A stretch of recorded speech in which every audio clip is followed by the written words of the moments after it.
Shalom, Israel. First and foremost, I want to say all praises to Yahweh Ba'Hashem Yahushai.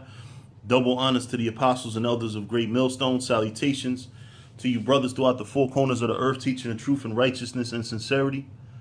To you Israelite foreigners, come back home to the truth.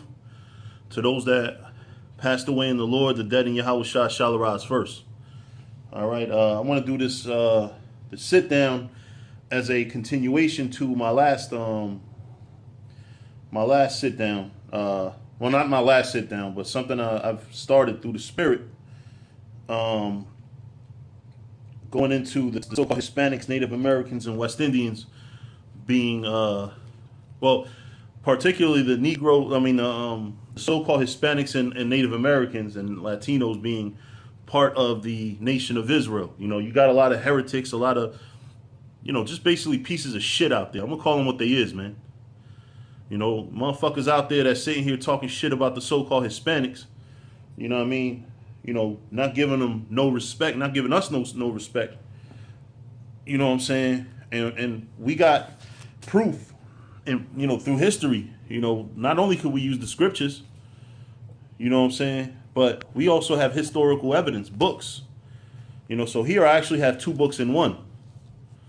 All right, if you can see, it say Indians or Jews by Lynn Glasser and The Hope of Israel by Manasseh Ben Israel.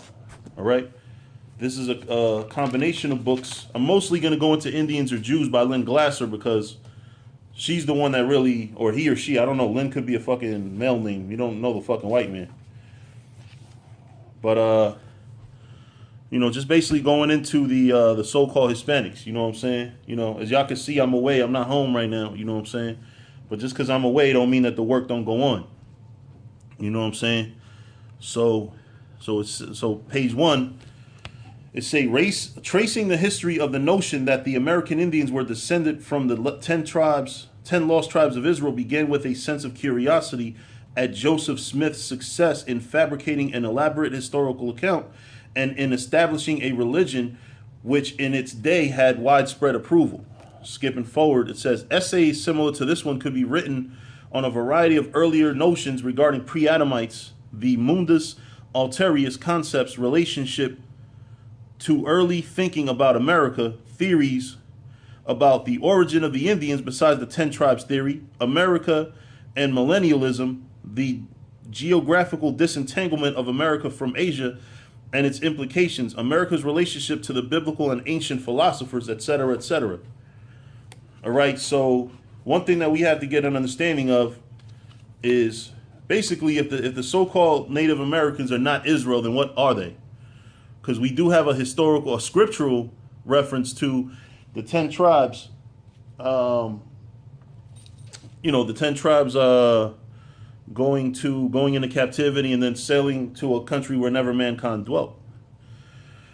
All right, so page 4, it says later Jewish writers occasionally referred to the lost 10 tribes. Thus, in the 1st century A.D., Flavius Josephus, the warrior historian, casually stated that the 10 tribes are beyond the Euphrates till now and are an immense multitude. During their wars with the Romans, Josephus said the Jews of Palestine kept hoping for help from their brethren across the Euphrates, but none ever came because they had divided after the death of King Solomon. However, Josephus's remark does not show any first-hand knowledge of the lost tribes beyond what he could read in 2 Kings.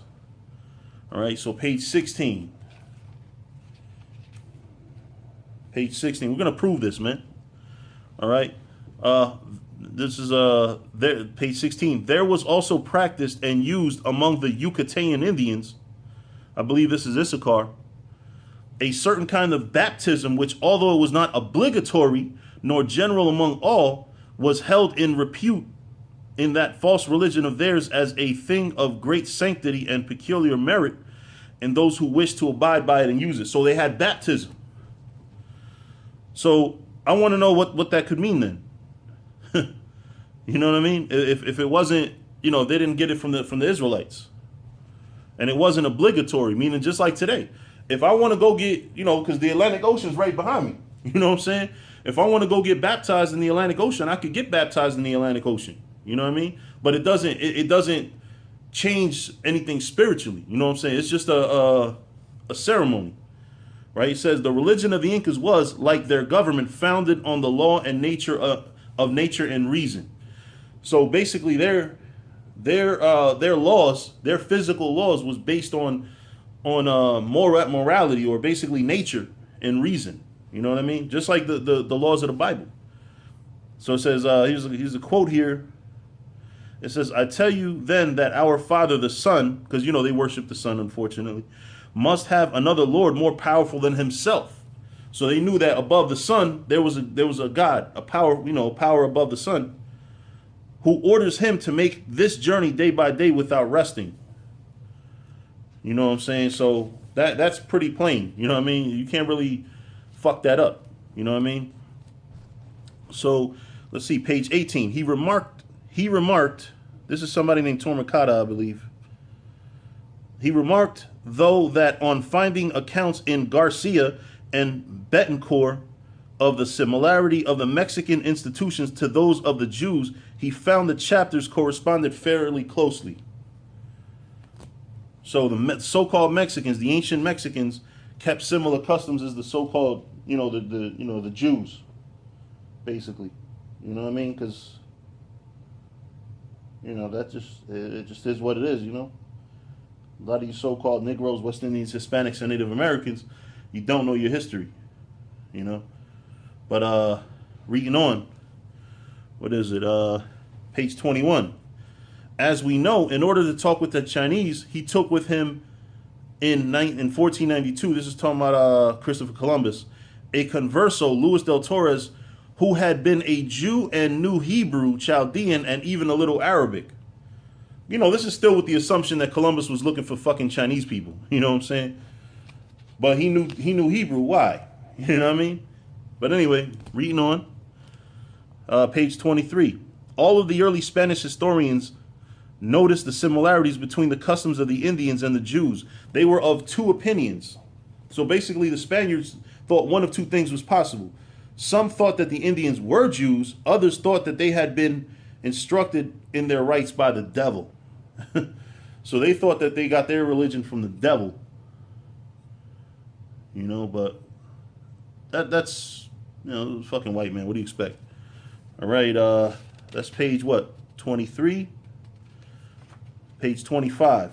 Let's see. Many have supposed that, and the Spaniards generally who reside in the Indians believe, that the Indians who proceed from the 10 Jewish tribes who were lost in the captivity of Salmanassar, king of Assyria, of whom Rabbi Shimon Luzadi says nothing is certain, nor it is known where they dwell. In the 1560s, the zealous bishop of the Yucatan, Diego de Landa, was recalled to Spain on charges of exceeding his authority. While he was there, he wrote his Relation de las Cosas de Yucatan, in which he made this curious remark. This is a guy that was in the Yucatan, you know, a so-called white man that was recalled back to Spain because he overused his authority. It says, some of the old people of the Yucatan say that they have heard from their ancestors that this land was occupied by a race of people who came from the east and whom God had delivered, opening 12 paths through the sea. If this were true, it necessarily follows that all the inhabitants of the Indies are descendants of the Jews, since having one passed of the Straits of Magellan, they must have extended over more than 2,000 leagues of land, which now Spain governs. Wow. If this ain't cutting these motherfuckers, I don't know what do. Page 27. The doctrine that the American Aborigines were Jews who had rejected the gospel and were therefore on the same level as the Jews of Europe. At this time, the Jews of Europe were so-called black people. Or actually, they were likely 10 tribes as well, by the way. Right? So it say, commended itself strongly to the Spaniards. It was held that they were not only Jews, but Jews in a state of degeneration. They still showed some traces of their origin. Their stature, dark eyes and skin,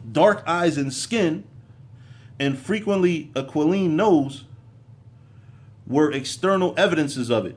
In the first place, they were errant unbelievers. Even after baptism, they were prone to relapse into heathenism, unless constantly sharply watched. All right? So this goes to show, man, So let's see, page 33. Let's see. This is Manasseh ben Israel's strange message to Oliver Cromwell. This is still under Indians or Jews by Lynn Glasser, by the way. Delacy Genebrand and Andrew Thavet were among the early writers who traced the lost tribes to America.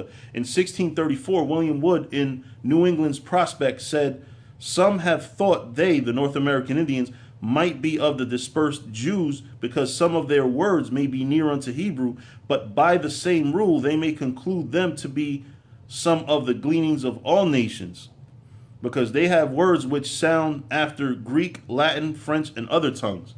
This being because Hebrew is the forefather of Greek, Latin, and French. You know what I'm saying? So, that would make sense. All right, so it says, so page 34. The practice of cannibalism, according to him, is indicated in several places in the Bible. Ezekiel 9, 5, 9, 10, and Leviticus 26 and 29, verse 29. It says, "Ye shall eat the flesh of your sons and of your daughters." All right, so let's see what else. Page 37.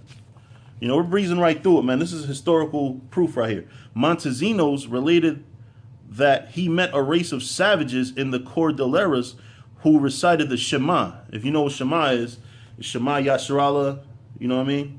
The prayer. Shema means hear, and is the first word of "Hear, O Israel, the Lord our God is one God." The Indians practiced Jewish ceremonies and, in short, were Israelites of the tribe of Reuben. I got to check out where the Cordilleros is. Matter of fact, I did look it up when I first read this, but let me look it up again. Cordilleras.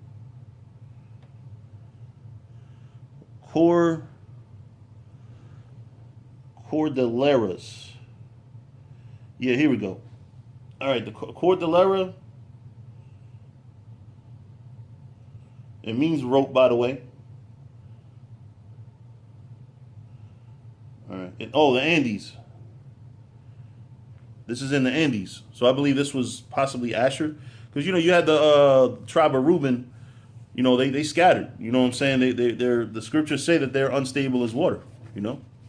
So you had people of, brothers of the tribe of Reuben among the Asherites too.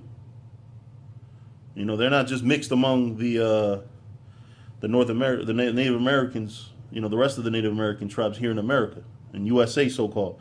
Page 38. Incidentally, there was also an obvious secular advantage to the English if they befriended the Jews, whose Indian cousins were strongly entrenched in America and would doubtless join them against the Spanish. Oliver Cromwell was interested in restoring the Jews, but for the more secular motive that in the lowlands they held powerful colonial trade concessions. So the so-called white man always want to get over, That's basically how it works with them, you know what I'm saying? Like, you don't fucking never supposed to trust the fucking, the so-called white man. He's the fucking devil the Bible speaks of.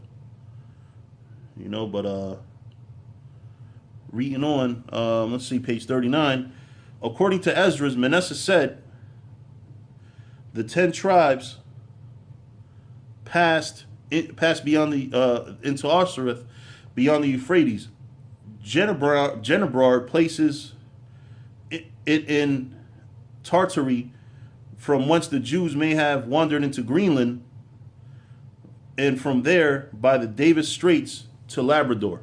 Manasseh pointed to illuminating Hebrew inscriptions found in the Azores and asserted that the great buildings near Tiahuanaco and Guamanga in Peru are synagogues. So you had synagogues in Peru. He observed that the Indians have many customs in common with the Jews. They tear their clothes in sorrow, celebrate jubilees, punish sodomists, divorce unfaithful wives, do not marry their brothers' widows, and have recollections of the creation of the flood. So they knew. So these are people that went through the flood and had Hebrew Israelite customs, or Israelite customs, basically. You know what I mean? So, that's pretty straightforward. You know what I mean? Let's see. Page 40. Manasseh pointed to the Jewish communities in China and claimed they were Jews who dropped out of the Great Migration to Inian. So, there was a great migration, man. It wasn't all, the 10 tribes all came to America like motherfuckers think. You know what I'm saying? Like I said, man, that, you had Israelites everywhere. Page 42. Let's see. Eliot believed that the children of Shem first peopled the Eastern world, including Japan, China, India, and America. He also urged that the 10 tribes were probably scattered to the utmost ends of the Eastern world, and if so, then assuredly into America, because that is part of the Eastern world and peopled by Eastern inhabitants as aforesaid. Eastern because America's east of China and shit. You know what I'm saying? Even though on the global map, with Israel being the center, we're really west. You know what I'm saying? But to Chinese people or Oriental people, east is that way basically. The discovery of Hebrew inscriptions in the Azores to him no more proved that the Jews went to America than the discovery of Arabic inscriptions in Spain proved that the Arabs were fathers of the Spaniards, which was actually false. It's the Moors, so-called black Hebrew Israelite Moors. All right. So let's see. Moving on, page 44. It says Samuel Sewall published a pamphlet in 1697 also arguing that the Indians were the lost tribes. Gookin's historical collection of the Indians of New England lists the 3 theories current there at the time. The second was that they were descended from the Tartars or Scythians, which are, they were descended from the Northern Kingdom, living in northern parts of Asia. The third was that they were Moors who had sailed across the narrow part of the Atlantic between Africa and Brazil. Let's see, page 45. Meanwhile, Salat. Their language is lofty, yet narrow, but like the Hebrew, in signification full, like shorthand in writing, one word serveth in the place of 3. All right? Pretty basic. Let's see. It says, for their origin, I am ready to believe them of the Jewish race. I mean, out of the stock of the 10 tribes, and that for the following reasons. First, they were to go to a land not planted or known, which to be sure Asia and Africa were, if not Europe, and he that intended that extraordinary judgment upon them might make the passage not uneasy to them, as it is not impossible in itself, from the easternmost parts of Asia to the westernmost of America. In the next place, I find them of like countenance, and their children of so lively a resemblance that a man would think himself in Duke's Place or Bury Street in London when he seeth them. So in other words, they look just like the people in London. In England, basically, in Europe. But this is Europe during the Dark Ages, by the way. But this is not all. They agree in rights. They reckon by moons. Reckon means to know. They know things by moons. So that's pretty, that's pretty basic Israel. You know what I'm saying? If you come into this truth, you know that you know everything by the moons, including the Sabbaths, right? So it say they offer their first fruits. We just had a first fruit ceremony. They were, more proof that they was Israelites. They had first fruits. They have a kind of feast of tabernacles. They are said to lay their altar upon 12 stones. Their mourning a year customs of women with many things that do not now occur. All right, so let's see. What else? This is page 46. Moving on to page 48. Let's see. The same year that the Romans book appeared in New York, another American, James Adair, published his history.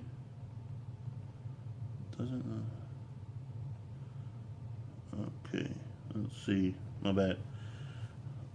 History of the American Indians in London. Adair was an Indian trader among the Cherokees, Catawbas, and Chickasaw in the southern colonies from the time he immigrated to America in 1735. So a guy that was among the Jews would know that if they were Israelites, right? Adair was followed by Jonathan Edwards, who traced similarities in the Hebrew language of the Mahikanu Indians to Hebrew. So he saw the similarities. You know what I'm saying? So it's pretty, man, listen, a lot of you motherfuckers out there don't know what the fuck you talking about.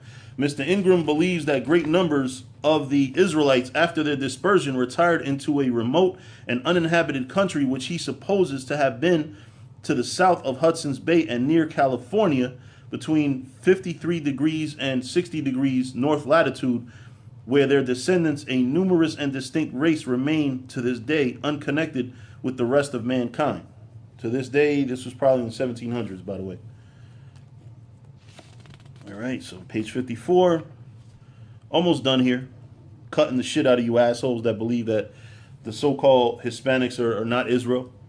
Meanwhile, Elias Boudinot, at one time president of the Continental Congress, friend of Jefferson, Thomas Jefferson, director of the United States Mint for a short time, and a respected political figure in the first years of the century, was thinking things over. In 1816, his book, A Star in the West, appeared. In the introduction, he explains that the Indians had been oppressed and abused for 2 centuries since they were considered savages and barbarians. This is a quote from the book. There is a possibility that these unhappy children of misfortune may yet be proved to be the descendants of Jacob and the long-lost tribes of Israel. So this is one of the colonial founding forefathers of America. Like page 57, like so many others, King became passionately convinced that the Mexican Indians were in reality descendants of the lost 10 tribes. Man, this is Edward King, by the way, the Viscount of Kingsborough. Let's see. King was followed by others. Among them were Mrs. Simmons in The 10 Tribes, Mordecai M. Noah in Marriott's Diary in America, and G. Jones, The History of Ancient America, not to mention others of later vintage. This is people that believe that the so-called Native Americans and Hispanics were Israelites. So there's a lot of scholarly references prior to, the colonization of America, where people believe that the so-called Hispanics, the ancestors of the Hispanics and Native Americans were Israel. All right, so let's see. Smith's familiarity with the theory of the Hebraic origin of the Indians seems, however, to have come chiefly from a book by Ethan Smith, pastor of a church in Pulteney, Vermont. This book, View of the Hebrews, or the Tribes of Israel in America, was published in 1823, a second edition in 1825. This is page 68, by the way. This is the first Smith that it's talking about is Joseph Smith, by the way. All right, so let's see. That's it on that book, but remember, this is a 2-part book. Now I'm going to go into the Hope of Israel. You must know, therefore, that Alexis Venegas' faith that the first colonies of the West Indies were of the Carthaginians, who first of all inhabited New Spain, as they increased, spread to the island Cuba, from thence to the continent of America, and after that towards Panama, New Spain, and the Isle of Peru. And he grounds himself on that reason that as the Carthaginians, who of old did most use the seas, so those of Peru and the inhabitants of New Spain did make use of pictures instead of letters. All right, so more evidence cutting the shit out of you that don't believe that the so-called Hispanics are Israel. The Mexicans. This is page 22 in the Hope of Israel. The Mexicans and the Totonis and the Totonacazenses kept continual fire upon their altars as God commands in Leviticus. Those of Peru do the same in their temples dedicated to the sun. Salah, do the same. See, in Middle English to Old English, the S, the lowercase s, looks like an F, just without the line in the middle. The Nicaraguenses, the people of Nicaragua, do forbid their women who were lately brought a bed to enter their temples till they are purified. So they had laws to separate women that were unclean. And here's the last thing that I'm going to pull out of this book. Let's see, page 29. You must know that all the 10 tribes were not carried away. And this proves what I brought out through the Spirit, of course, because it wasn't just me bringing it out. It was the Spirit utilizing me as a vessel to bring it out. Because I don't want nobody to sit here trying to make it look like, you know what I'm saying, I'm giving myself glory. But, you know what I mean?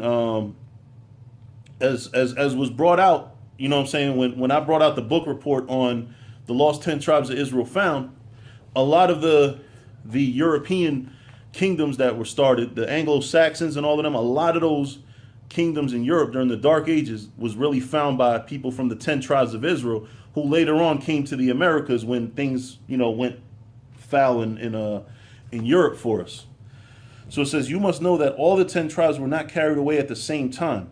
Pul, the king of Assyria, as I show in the second part of my reconciler, conquered and carried away the tribes of Reuben, Gad, and half Manasseh in the reign of Pekah, as you may see in 1 Chronicles 5:26 and Josephus in Li 9.c 11, I guess. Tilga-Pileser, 8 years after, took Ijon, Abeth-Maachah, Hazor, Gilead, Galilee, and the land of Naphtali, and he carried away all the captives into Assyria in 2 Kings 15:29. And last, Salmanassar, king of Assyria, 9 years after, in the reign of Hosea, the son of Elah. This is where you get the mass migration to the Americas. Besieged Samaria in 3 years, which being taken he carried away. So, and then you know how that story ends because it's in the Apocrypha. So with that, you know what I'm saying? Still got more books, man. Like this is going to be what, 9 parts, a 9-part series now after this sit down. You know what I'm saying? 9 parts going into 4 different books so far, proving that the so-called Hispanics and Native Americans are of the 10 tribes of Israel. We have a scholarly evidence. And like I said, I'm not done, man. I'm not even done. I still got more books, man. You know, so with that, I want to say all praises to Yahweh Bahashim Yahushua, double honors to the apostles and elders of Great Millstone, salutations to you brothers throughout the 4 corners of the earth, teaching the truth in righteousness and sincerity.